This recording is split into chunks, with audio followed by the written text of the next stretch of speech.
back to my channel. My name is jocylineagnes. Thank you so much for tuning in, and thank you so much for the guys who watched my first video. I really appreciate the support, and yes, let's just continue with this journey.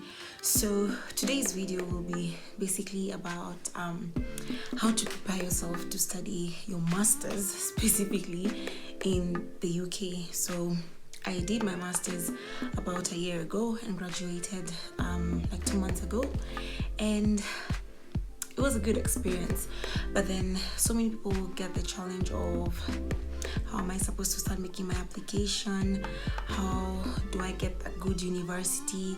How do I prepare for the visa interview? How am I supposed to raise that money to go and study for your master's? So I'll just try and just explain what I can through my experience, and yes, just to help most of you out, because I've gotten so many requests on how I did my application and why I chose the university which I chose, and I will get into all that in this video. So I hope you enjoy.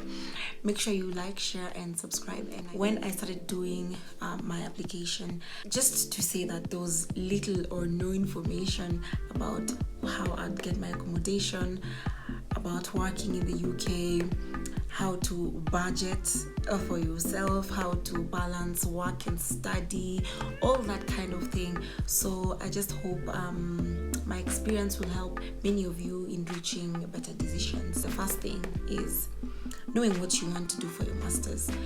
For me, I chose international oil, gas law and policy because it's my passion. I'm so interested in energy law, and that's what I decided to do, and that's what I pursued. So first of all, choose an area which you want to be a specialist in, or rather just choose an area which you actually have interest, because if you choose an area that you do not have any interest in, it's going to be quite difficult for you to even go through the course, because you're going to get so many hurdles in the course of study. So you definitely need to have that passion to keep you going. And especially, I did my master's during this time of COVID, and the first semester was good, but then the other semesters, like the third semester, I literally did everything online, and it wasn't as good as the first 2 semesters, but you have to adapt because you have to finish your course. And the university of choice was the University of Dundee in Scotland. So how did I get to choose the University of Dundee?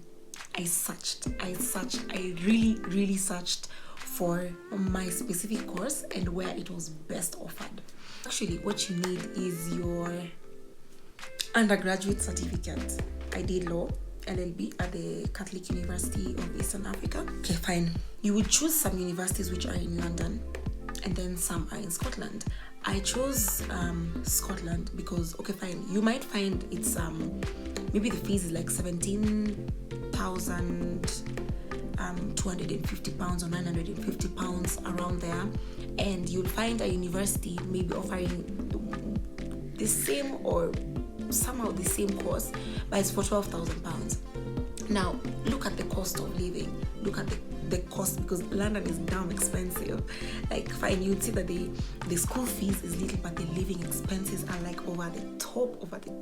So you literally just have to make a swift decision and a practical decision, if I'd say.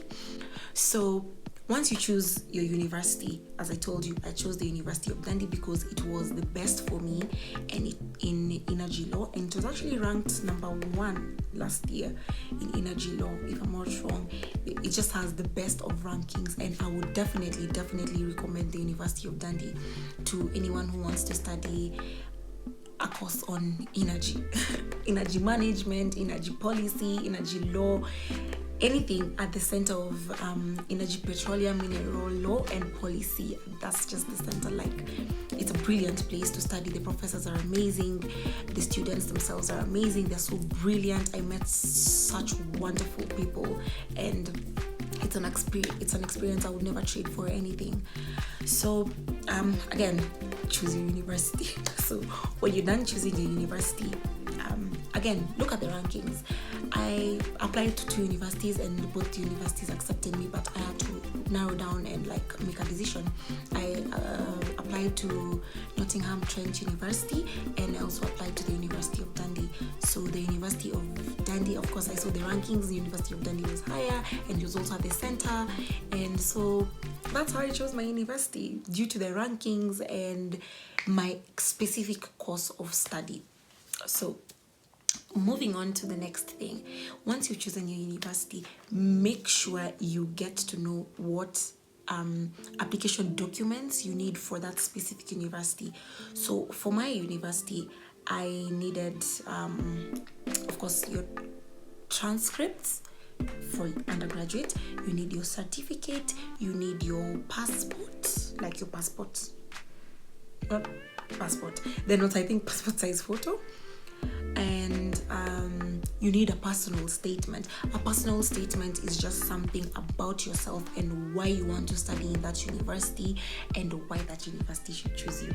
It's very simple, but don't just overthink it. Just be yourself and just sit down and write, my name is this, I grew up in this area, this is what I'm interested in, I'm choosing this university because of 1, 2, 3, 4, I would like to be accepted into this university because of this, my area is this, I want to do later on, I want to do 1, 2, 3, 4 because and I think that this university is going to offer me that opportunity to do 1, 2, 3, 4. Basically, just something around that, like just play around with those words and come up with a good personal statement. It can be like 2 pages, 3 pages, depending on what the university wants, but like just be yourself. And then another thing about all this, now the second thing, once you've already drafted all your documentation. Now, in my experience, I did not do my own application. There is an institution called UNISERV. They're in Westlands. I think they're at 40 Suits. You see that place where I think Domino's is and Coldstone in Westlands, over there in Electric Avenue. That place over there, that's where that building is, and that's where UNISERV is. So I got a contact. The person who did my application was Alima. I got her contact from a very good friend of mine, and she did my applications. Please not be cheated. The application was free, and I didn't have to pay for anything. I don't know how they sort out themselves, ukombele, but that's just it. She helped me do my application. I did my application. It was amazing. And so I just drafted my personal statement, all the documentation which I had, I gave it to her, and she applied for me, and I got both my offers. Then it was just up to me to make up my decision which school I wanted to go to. And another thing is about the English exam. I know most people are scared about the English exam. First of all, I did the English exam. However, for my university, my KCSE grades were sufficient. So I actually did not have to do that English exam, which I did. But you know, I still did it. At that time, I did not know that I didn't have to, do that examination. Funding. Now, I understand and I know how hard funding your master's degree can be, especially if you're self-funding. It's quite draining and hectic to raise all that money. Like for masters in Scotland, especially at the center, was like 17,950 pounds. That was the school fees. That's about maybe around 2 million and some hundreds.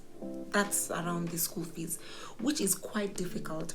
But then the University of Dundee, what happened to me once I made my offer, there was a time the professors usually come like to Kenya and they ask the offer holders, they email you and tell you that this professor is in this place, so would you like to have a meeting with them? Then you just book a meeting. Then let's say maybe if it was at the Fairmont, you go and meet them, like just in Nairobi, and they will help you anything which you want to ask around, even if it's funding, accommodation, all that. The professor is going to help you in that. I remember my professor was Professor McLeavy. He's the one who really guided me through my process when I was here, when I was back in Kenya.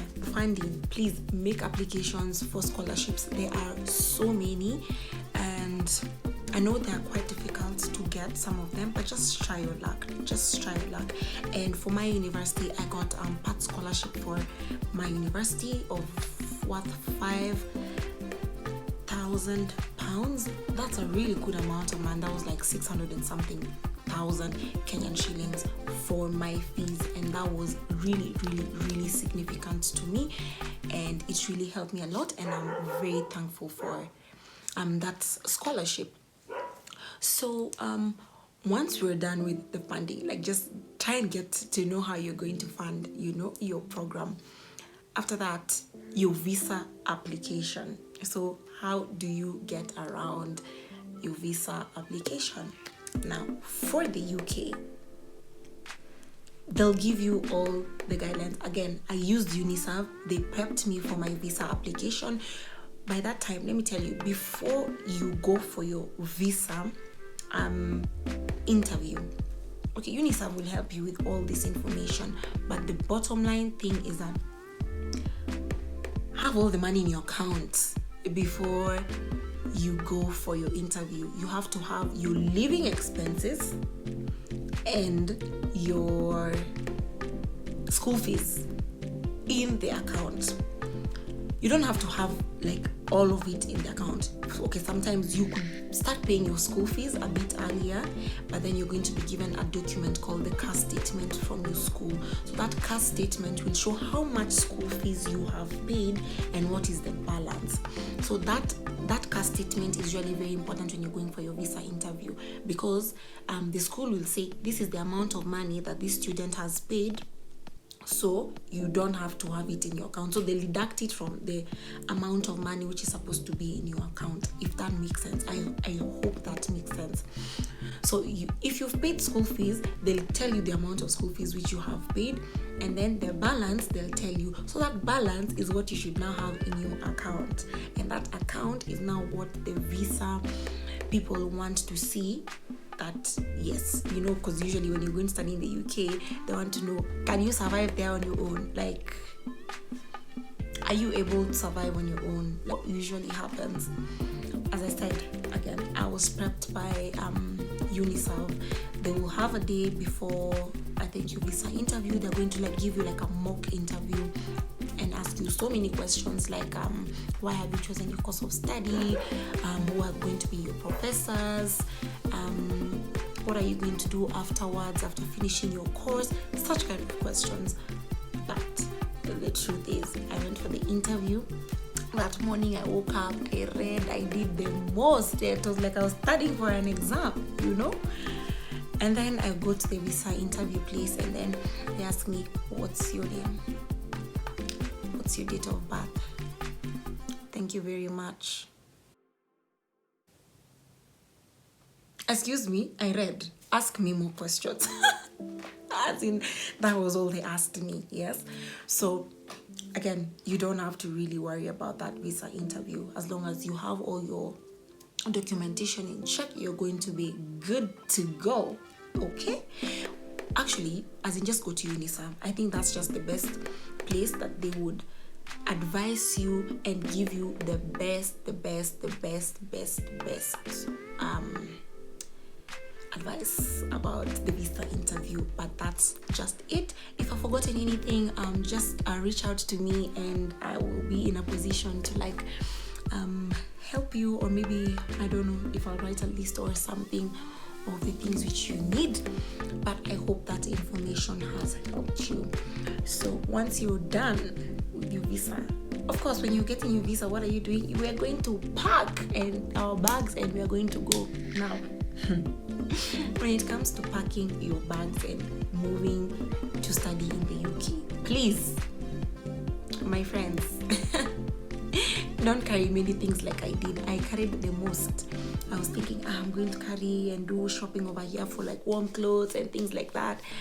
Hey, shock on my face. Remember my auntie was telling me, don't carry many of these things. You're going to go and buy things there. I was just like, no. Let me tell you, you'll find everything there. You'll find everything there. There's Primark, which is quite cheap compared to other shops. They have all the warm clothing. They have all the layering, because Scotland is pretty cold. Don't carry many things. Maybe things which you can carry is like food, like Royco, Kenyan tea, coffee, what else, like your rolling pin for chapati, maybe some souvenirs, some African shirts, some little decorations for your house if you want to like remember home. Basically because the shoes you're going to buy are going to be shoes which are going to keep you warm, like they're going to be layered inside. So I recommend you just buy them from there. They're quite affordable, and yes, that is going to keep you going. Just don't carry many things. I don't know about food and about like meats and things like that. I just didn't risk it because I think maybe the UK does not allow it. I'm not so sure. Just do your own research. But yes, that's basically it. So do a budget on the things which you want to buy and get them.